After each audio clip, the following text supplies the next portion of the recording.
السلام علیکم ورحمۃ اللہ وبرکاتہ۔ معزز سامعین کرام، مسائل قربانی کے سلسلے میں 48ویں قسط آپ حضرات کی خدمت میں موجود ہے۔ اس قسط میں 2 مسائل کے سلسلے میں گفتگو کی جائے گی۔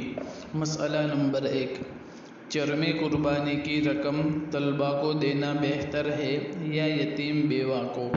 اسی طرح دوسرا مسئلہ، چرم قربانی کی قیمت کا سوسائٹی کی تعمیر و مرمت میں استعمال کرنا کیسا ہے؟ تو اس سلسلے میں سب سے پہلا جو سوال ہے کہ چرم قربانی کی رقم طلبہ کو دینا بہتر ہے یا یتیم بیوہ کو؟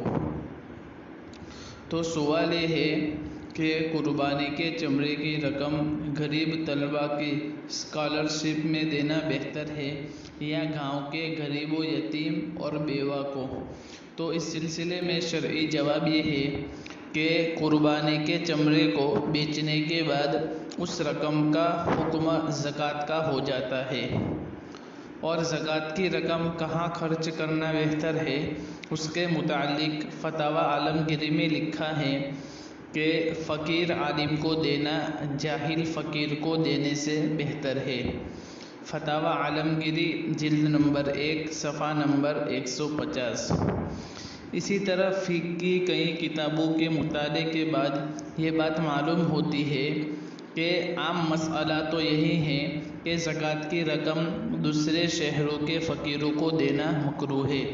البتہ اگر دوسرے شہر میں جہاں مزکی یعنی زکوٰۃ دینے والا زکوٰۃ دینا چاہتا ہے دیندار مسلمان ہے اور ان کو دینے سے دین کا مفاد وابستہ ہے یا کوئی اور مصلحت متقاضی ہے، تو اس صورت میں ایک شہر کی زکوٰۃ کو دوسرے شہر منتقل کرنے میں کوئی کراہت نہیں ہے۔ لہذا جو صورت اوپر ذکر کی گئی وہ رقم طلبہ کے اسکالرشپ میں دینا اور ان کے کپڑے اور دوا علاج کے لیے دینا بہتر ہے۔ لیکن اگر آپ کی تنظیم کی طرف سے مصارف معین ہیں، یعنی مصارف اسی طرح وہ راستے معین ہیں جہاں زکوٰۃ دی جاتی ہے، تو آپ چمڑے دینے والے کی طرف سے وکیل ہیں۔ لہذا اس صورت میں تنظیم کے اصول کے خلاف کرنا جائز نہ ہوگا۔ اصول اور دفعات کے موافق اس رقم کو تقسیم کرنا ضروری ہے، کیونکہ آپ کی تنظیم کو اس کے منشورات کی وجہ سے تعاون حاصل ہوتا ہے۔ اس سلسلے میں حوالہ اسی طرح حضرت ابو ہریرہ رضی اللہ تعالیٰ عنہ کی ایک روایت ہے کہ نبی اکرم صلی اللہ تعالیٰ علیہ وآلہ وسلم نے فرمایا، الصلح جائز بین المسلمین، اسی طرح الا صلحا احل اللہ احل حراما وحرم حلالا، اسی طرح سنن ابی داؤد میں جلد نمبر 2 صفحہ نمبر 505 اور 506 پر یہ حدیث بھی موجود ہے، المسلمون علی شروطہم، کتاب القضاء، باب فی الصلح، مکتبہ دیوبند، فقط واللہ اعلم بالصواب۔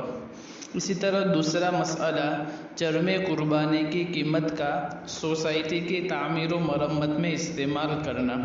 تو سوال یہ ہے کہ مثلاً ہمارے گاؤں میں ایک مسلم سوسائٹی ہے، یہ سوسائٹی ہر عید الاضحیٰ کے موقع پر یہ اعلان کرتی ہے کہ تمام لوگوں سے درخواست ہے کہ چرم قربانی یعنی قربانی کی کھال یہاں سوسائٹی ہی میں جمع کرے۔ اس کے بعد سوسائٹی ان چمڑوں کو بیچ کر اس سے حاصل شدہ رقم سے کرسیاں وغیرہ خریدتی ہے، اور ان کرسیوں کو خوشی و غمی کے موقع پر غریب و مالدار سبھی کو کرایہ کے طور پر دیتی ہے، اور اس کرایہ کی آمدنی سے جو آمدنی جمع ہوتی ہے سوسائٹی کی تعمیر و مرمت وغیرہ میں استعمال کرتی ہے۔ تو اس سلسلے میں سوال یہ ہے کہ کیا اس طرح شرعاً جائز ہے یا نہیں؟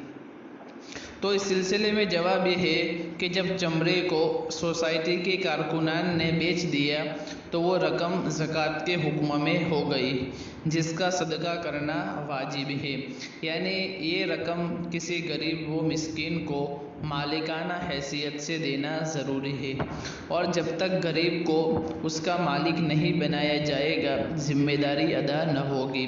لہذا اہل سوسائٹی کا اس رقم سے کرسیاں وغیرہ خرید کر کرائے پر دینا جائز نہیں ہے، اس لیے کہ اس میں تملیک نہیں پائی جاتی۔ اس سلسلے میں حوالہ المحیط البرہانی جلد نمبر 6 صفحہ نمبر 95، مکتبہ دارالکتاب علمیہ بیروت۔ اسی طرح اس میں جواز کی ایک صورت نکل سکتی ہے، وہ یہ ہے کہ کسی غریب کو ان کرسیوں کا مالک بنا دے، پھر وہ غریب اپنی خوشی سے سوسائٹی کو ہدیہ کر دے تو یہ صورت جائز ہوگی۔ فقط واللہ اعلم بالصواب۔ السلام علیکم ورحمۃ اللہ وبرکاتہ۔